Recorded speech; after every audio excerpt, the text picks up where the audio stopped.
So we are live on Facebook again. So thank you. So today we have another episode for Healthy You conference. Find health and life balance with Qigong and other techniques. Well, it's moving on for a week now, so it's really amazing. Things are moving better and better, building our audience too. So I'd love to bring Erin Dixon into the room for a little nice chat. Hi, Erin.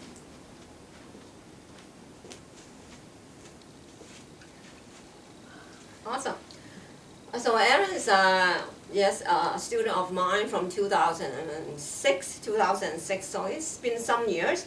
So he has over 17 years in the arts of energy skills, meditation, traditional healing across China, South Korea, Thailand, India, Nepal, Europe, Canada, Turtle Island, facilitating circles and courses and events in cancer care, hospices, women's shelters, psychiatric hospital, the First Nation communities, temples, wellness center, in boardrooms, conferences, and retreats. For over 10 years, she has been a dedicated student of mine, being trained how to share the art of Qigong through the school. Well, the new school we're gonna working on to use a different name is Pure Land International Qigong, and then we were using the Seven Happiness School of Qigong, and also the Wu and Yang Qigong Wellness Institute, and so on. So Erin is deeply committed to promoting life through the ingenious science and traditional knowledge, restoring harmony and circles of reciprocity from the individual out to the systems of all cultures and communities. So welcome, Erin. Thanks, Master Teresa. I know that was a lot of words there. Yeah, well, you know that I didn't write it, so okay, so that's the fun thing about it. So she's also a writer, and then she's really have many talents to it too.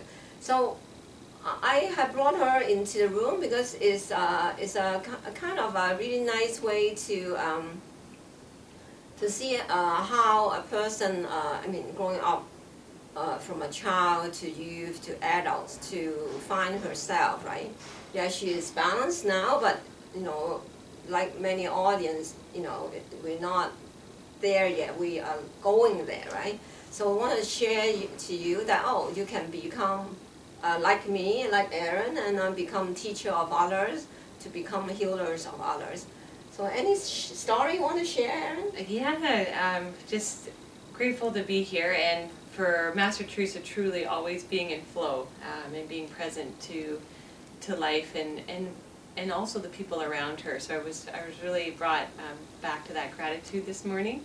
And before we started, it just came to my heart that where we're sitting right now is not only does it carry the beautiful lineage that Master Teresa embodies and brings forward, but we're sitting in, it's the dish with one spoon treaty across here. So the three fires of the Anishinaabe people and the Haudenosaunee people. So the dish with one spoon was always that there is enough food, there is enough life for all people, all beings in Mother Earth, is a treaty that rests across here. And there are many historical timelines, but really that ancestral treaty that rests here is really a beautiful symbol of the work that Master Teresa is gathering, not only in the conference, but the essence of Qigong and the practice itself, is that there is enough, there's more than enough for all of us to be in that space of harmony. And I feel like that wanted to come out of me, because really when we connect to those larger aspects of life, it allows us, I keep hearing lately, to sing our life into being. When you think about joy, when you think about all of the essences that this school promotes, what does it mean when we sing our life into being? And what is the role of disharmony or discord or tension or space in creating that greater song? Yeah. Yeah, so This is really lovely. She is really beautiful lady. I learned something from her is use the word beautiful. So I said everything's beautiful now. So that's something I pick up from Erin. So I love to share more things about Erin really because I see her. She had her good moments, and then she had her difficult moment. She had her sad moments, and she has her awakening time. She's really expressive, sharing herself, I would say generously to the communities wherever she touches, right? She is really, I would use a word to describe you, is what can I do more? Yeah. Yeah, she always in service, so. Yeah. So today I want her to maybe solve some mysteries. I guess the mystery is about the struggle to grow up, right? You know, we have difficult times as a child, and then confusion, even all kinds of even shameful accidents or whatever in our life, you know. And then we actually keep moving forward, and it took many years to really to find a balance. And then when we met in 2006, it's very interesting. I just really just picked up my mastery really, thanks to my teacher passing it to me. And I just don't even know what to do about it really. So how to be a Qigong master. And so I went to China, and then Erin just joined the school, and she said she felt a calling to go to China. You want to go to China with me? So that was really interesting. I mean, it started with a calling. How to follow calling, I think that maybe many people don't know about the confusion of calling, or is it a wrong voice in your head? You know, that kind of thing is fun. It is, yeah, that is, and I think that's sort of, when we talk about, I know it's many different language, but that golden cord that pulls us through life, and we can say the Qi teaches us that, but before that even comes is how to deeply listen to really what's wanting to come through life. And for sure Qigong allows that to come through us, and like just like these blossoms here, this was outside my home, but in a very fruitful way that restores that word of reciprocity, where life is shooting out where it needs to go. So I might be asking, what more can I do? But that's just really deeply listening to a place. And knowing that the life is ready to move or to burst, into how to weave that into form. So to go back to, it's nice to talk about all of those things, but to go into the heart of what you're saying is in my early 20s, I went through a very critical point where I became very aware of my own reflective practice was deepening, and a lot of spiritual awareness came, I would say, like a lightning bolt out of the sky. No previous ground. It just almost opened me right up to life energy, to a greater time and space continuum, to deeper sets of knowledge that we were born into, that I had no cognitive relational ground to. So it really threw me out of balance. But it also awakened me to my own mind stream, and how that light was shone through a lot of our old systems that we are working together now to transform. So whether we call that the colonial system, or some of that old mind where there was shame or guilt, or where competition or old ways of being held people back. So I found myself in a space of opening, but also really becoming acutely aware of my own mind stream. And how in the relationship to that, and also my own connection to the planet. Exactly. And so to the earth. That's beautifully said. So it's all about ourselves, to learn a little bit of ourselves as we walk through the steps of life. And just for the audience, it's like trust that you'll reach where you want to go, and you can find the balance. So the Qigong is a big part of Erin and myself.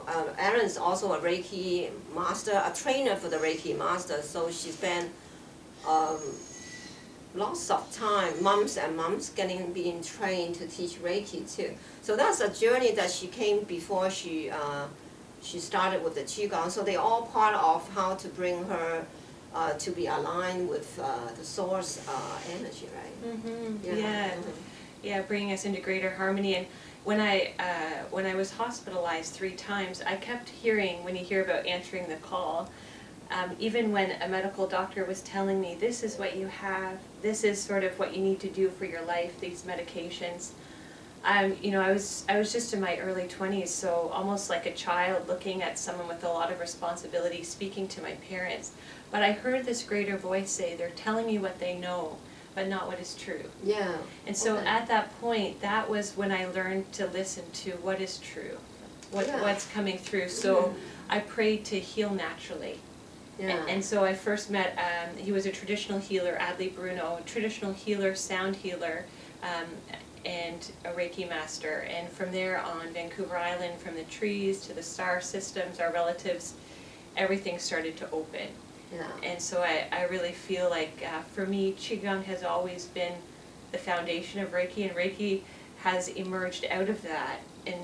And I was always very interested in Indigenous science and knowledge systems. So my family, we belong to the Métis Nation of Ontario, but my father's side, that side was suppressed. So my grandfather was always out in the land, learning from the land, writing poems about the land, almost like a Taoist perspective. Yeah, that's right. So this journey has also, being more connected to Source, has been a family journey. Yeah. It's not just about me. It's about, you know, my mother and how she was able to pass because of these gifts in a very light way, even though she went through deep chemotherapy treatments. We were able to use Fa Qi and Reiki and those methods to clear her field so that she could fly. Yeah. So she could leave. Yeah. So really, energy is really a good practice. But so if you don't mind me going back Please. to your story, Yes. because she's really really an open book. Really, she don't mind people ask her things about her journey, etc. But it's really beautiful for the audience to know that what a person that was once diagnosed by the doctor that has some mental issue actually become a leader of others, really. And then she healed herself completely and become the leader in community work. But it was once named sick, really. And then how she conquered her mental name that people gave her, because it's not a true reflection of who she is, but it was a confusion. I would say, unfortunately, people are given name too soon for problems. It's not really true, right? Yeah, yeah. I think there's always a time and space to use a Western medicine or medication. You know, so it's not a judgment. But for me, when someone said, because my grandmother was labeled with schizophrenia, and she was provided shock treatment, and how they understood it at the time, they immediately had me in a space where they were looking at me and they were trying to fit me and check me off into that space, as well as bipolar. But what they didn't ask me is what I was processing as a university student, how I was trying to learn how to walk in the world and being fully aware of our systems and structures that were about to change and needed to come into harmony, and trying to find myself. So when we think about those things, they send out different bio signals, different neural signals, and they're not implanted for life. They are like that river moving through. And that's the biggest thing is when I've met young people who are going through something, it is important to know where we are, but that it is part of, when I said the journey through, it's actually moving through it, connecting with what that is, allowing it to move us into where we need to go. And a lot of people more are talking about the power of tension and the power of repression or depression to actually transform that soil into light. So absolutely. It's so it's really a lot to handle. How old were you when you were like mentally not so well? Were you in the 20s or even younger than that? It was 20. Yeah, it was my second year of university, so 22, and I was writing a lot, reflecting a lot, and looking at all the studies on how we work with our water systems, all sorts of different things. Yes, you will have to congratulate her because she actually graduated master degree now. So what subject were you studying in your master degree? Yeah, it was global leadership at Royal Roads University. Just an amazing program for change makers. Yes, amazing. Global leader. So how a leader manifesting her life, she didn't want to be any leader. She just wanted to be Erin, really. But it just felt that there's a calling to lead others to have a better life, right? Yeah. It's just an amazing journey, really. And then the Reiki is always something people ask me, and how is Qigong a little bit different than Reiki, or they are together. So it's kind of nice if Erin says something, because she also teach Reiki in the school with her partner Adrian too. Yeah. What's the good way to explain what is Qigong, what is Reiki? How that's you must have, and then also the native energy. So they're all together really. So Yeah, it's very interesting. And when Master Teresa was kind of saying where I've learned from, just honoring all of our teachers. yes, And honoring what comes alive through us from that ancestral field and through the land. So it's been very fascinating in that quest for understanding the nature of our being. I was really curious about Reiki because of the nature of it using kanji, because it was reawakened in Japan. But the layer beneath that, if you go to another root system beneath that, there is also a Buddhist system that's there. yes. And so the way it's awakened is through a lot of Vajrayana, or a high tantric practice, which uses seed syllables and form and words Yes. to connect with a certain energy flow. So it is connecting to that greater life force energy. Yeah, so where's the Buddha's energy coming from in the Reiki system? Can you expand a little bit? Yeah, like all that I hear right now is that golden stream. Yes. It's our original source of life. And Yeah. so naturally when we speak or when we see, it becomes filtrated through that gift of being in form. Yeah. And so Reiki Exactly. used specific tools Yeah. through the spirit of our voice or words, through the spirit of creating form, to direct a certain channel of energy. Yeah. That is very ancient, and again is part of an indigenous knowledge system in science that's very ancient. Yeah, mhm. And so it gets commercialized Yes, a lot. I yes, say that I because understand. I'm passionate Yes. that we ground it in the Yes. deep history and root that it awakens us into. Exactly. Well, we have great respect to the founder of Reiki, Master Sui. He actually opened himself as a young man traveled to China. I'm sure he would just travel anywhere he can find knowledge that he's looking for. How a person just open up to other cultures for knowledge, and then he even learned how to speak Chinese and stay in temples in China. So I just cannot believe that's how it happened really. But the journey is what happened as you open yourself to new knowledge coming in, and the other thing is being creative, right? So he had a dream, and there you go. That's the Reiki system, which I am so admired the work he has done for the world. Yeah. And then how's the native energy coming in? Well, yeah, the relationship really, because there's a lot of stories, but one that really resonates with Love me, stories. being in Nepal, is just looking and observing the temples, and all of the symbols were there in the temples. So that it wasn't You just mean the symbols in the native? in Reiki. The Reiki symbols is in the native. It was in Tibetan temples. Oh yeah, Tibetan temples. Yeah, Oh, okay. so there's a larger connective field, and I say that because Sui's vision or dream from his fasting, what came to him, sometimes we think it needs to come from the shelf of the book to be realized. Oh, But really, yes. in our traditional knowledge system, and I know a lot of people are practicing right now or coming back into, is Yes. living our vision into life, or you were talked about Yes. following the Oh. call. So what do we Yes. see, and how is that part of that Yeah. creative cycles? Mhm. So what Exactly. he saw, Yes. yeah, and so that's Yes. happening a lot right now, where Mhm. people are going back out and they're doing all of those ceremonies again that awaken that vision to guide us into where Yeah. life needs to move right now, whether that's sitting in the land, Yes. or whether that's sitting in ceremony, Yes. or being guided by the elders' stories.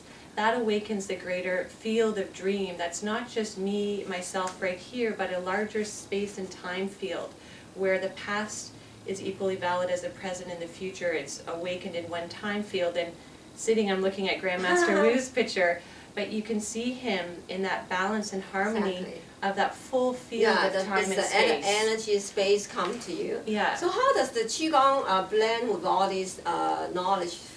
Maybe it can help the audience to understand the role it plays. Yeah, for me, Qigong. Maybe what is Qigong for them to help them to understand in the eyes of the other energy healers. Yeah, so especially for me growing up here, Qigong, that word is not a word that I grew up with, so it's a word I learned. So we can go into abstractions about what it is, but it's life energy, it's energy skill. And we do a lot of that naturally. And so when you think about it, how we connect to ourselves, when we can sense the energy.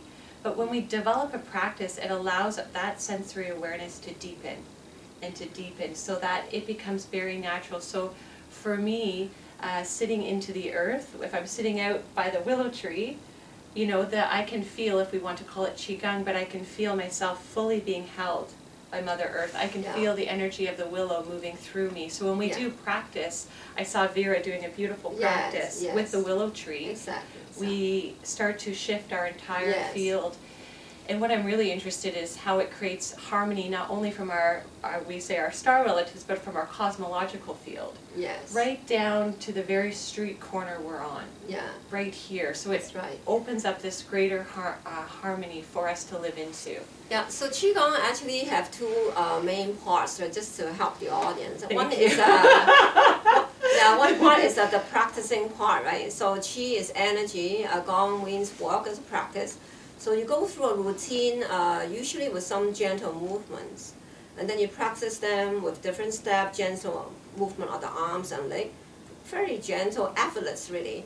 And then after you go through the routine, could be from about 15 minutes, generally 15 minutes is not bad for most people. And then you will have that experience of the energy flowing inside you. And then we have many disciplines of the forms, right? So that's what the practice is. So the other part of the Qigong is like doing healing work. You know, the master send energy out to the clients or the patients, and then help them to get the energy missing in certain parts of the body.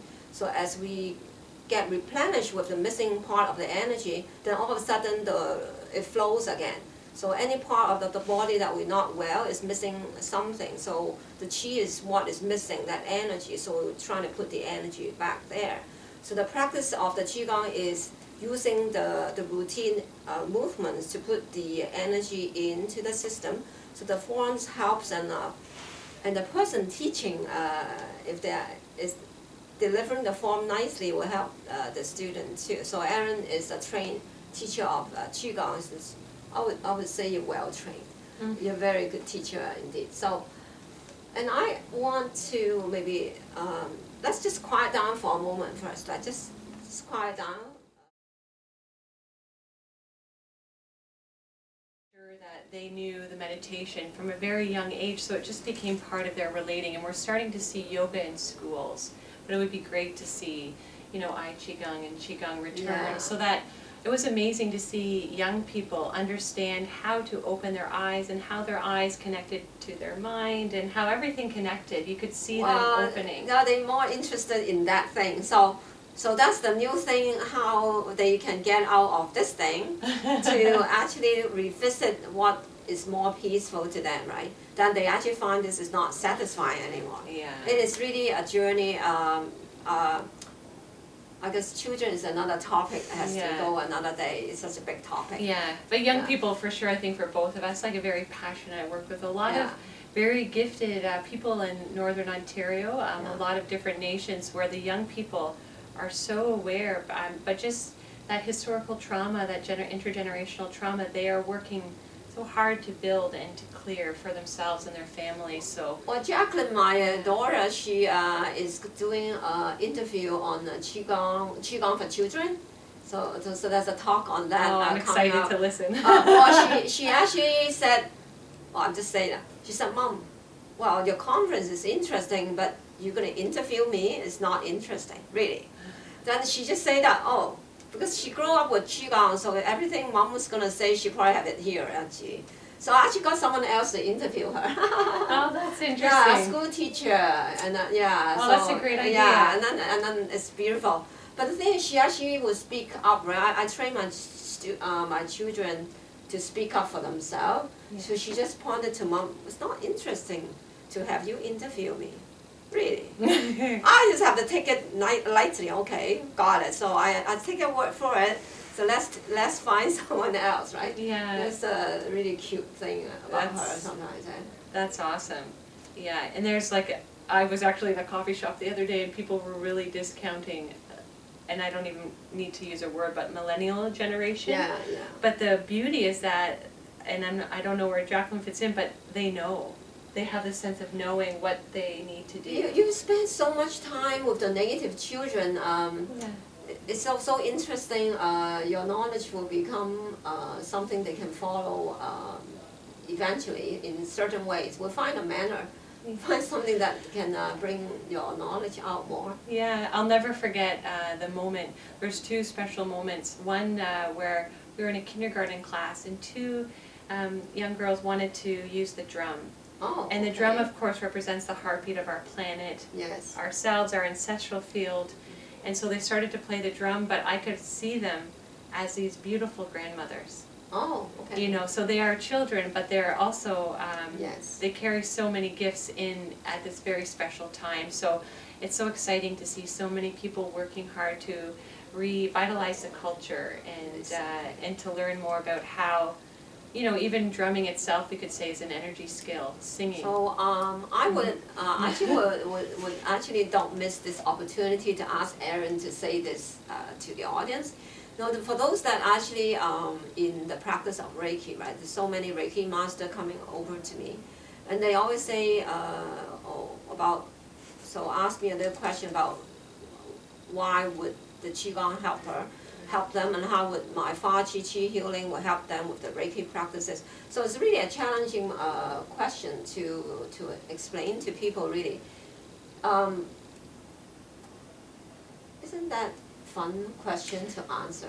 Yeah, And how to help them to say, don't miss this out. Yeah, it is. Well, I think it's foundational for your ongoing evolution, because you're always deepening those roots and Yeah. connective fields. So there's different ceremonies that we can do, but to come back to it, the Qigong practice, for me, doing healing work, whether it's Fa Qi, Reiki, traditional healing, Yeah. it is that fundamental connection. And it's interesting because I had the gift of doing Reiki with different teachers, and each one of them practiced Qigong. Oh, okay. So when I learned Reiki, I understood the story of Usui also doing different types of Qigong practice before, and so there hasn't been for me a separation because I was sort of, and I remember my partner at the time on Vancouver Island, he practiced Qigong every morning as I was learning Reiki. I guess. So I okay. understood that intricate value, but I feel like it's a real, in the nature of how our society is speeding up and evolving, the Qigong practice, even yoga itself, it allows us to drop down and into that deeper space. If we talk about opening up the time and space continuum, how do you do that very naturally and grounded in the body is through Qigong practice.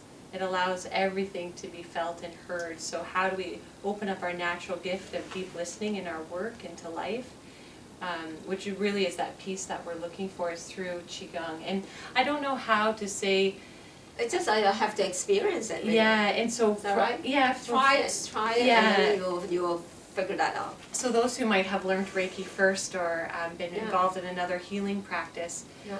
Qigong just becomes part of our ground. So a lot of people are doing dance or certain movements to awaken the body, and we would say that's also a form of Qigong, that when it's naturally. Well, there's also walking Qigong like a dance too. Yeah, so So- many forms. So I just would say, Yes. Welcome that gift to give yourself of a Qigong practice. But one thing similar to energy, especially energy healing, is to understand the sacredness and value of lineage and ancestral field. It's really important because sometimes we pick it up and we might do a Qigong form, but we feel nothing. And not to say that there isn't a biophysical benefit of happening in the movement, but when you connect with a teacher that carries not only her own journey but a larger field, and there are many great teachers right now, that ancestral value that was transmitted to Master Teresa, it's an unspoken value that many of us don't understand. Some of us do that might have been practiced Reiki because we understand that ancestral, that lineage, and the value of that. But you know, as we sit here in our own family lineages, understand that when we do a Qigong practice, that we are stepping into the larger field of those teachers who have practiced within those spaces. So whether they're the sacred mountains, now become sitting right here in Thornhill in Yes. this building. So I welcome that deeper you. knowledge within the That's practice. a really good way of explaining it. Because people talk about ascended master teachings and that, but Qigong is the ascended masters. It cannot be more ascended because it's 5,000 year older already. So you all evolve with it, whether you know it or not knowing it. To have someone, I would say just a nice person in a neighborhood, just a bit more peaceful person. So they may be just practicing a few breathing sometimes, so which is like a Qigong practice really. Sometimes you may be already practicing Qigong, but you just didn't know that it's a Qigong practice really. So once you go to a Qigong class, you might think, oh, I've been doing that. Yeah. Oh, you've been doing that. Yes, you actually did. So just that's just amazing. Yeah, it is amazing, and I feel it's kind of, it helps ground us into here to know that it's just a natural response to life. Wow. Is to, I was watching the Dalai Lama, I think he was doing, the 5 Tibetans, and he was doing this just beautiful movement with his hands before he sat to meditate. And I could see the energy just moving out of his wrists, because naturally in some Qigong forms we open the wrists, so how to relax our hands. So here you talk about masters being present, but how they are very mindful of those very simple practices before they begin. And so before we begin our work day, before we greet our families. Thank you so much. So how do they find you if in case they want to ask you questions or even invite you to be a speaker of the room, you know? Yeah. Oh yeah, I think the best right now for me, I don't have we used to have a web page, but it's through Facebook. It's a very natural way. I think we're really connected as a community, and many of you might be connecting right now through Facebook to the conference or linked across to the YouTube. Yeah. But just connect into the school homepage, or you can find me connected in on Facebook, and just welcome any questions, and more than anything the evolution of our community and the sharing of knowledge. And Elder Sykes said to me, because sometimes we're like, why am I watching this? And he said, Erin, there's no greater value, not only listening, but to be able to see people's faces, to understand their body language, to allow the words to come to life.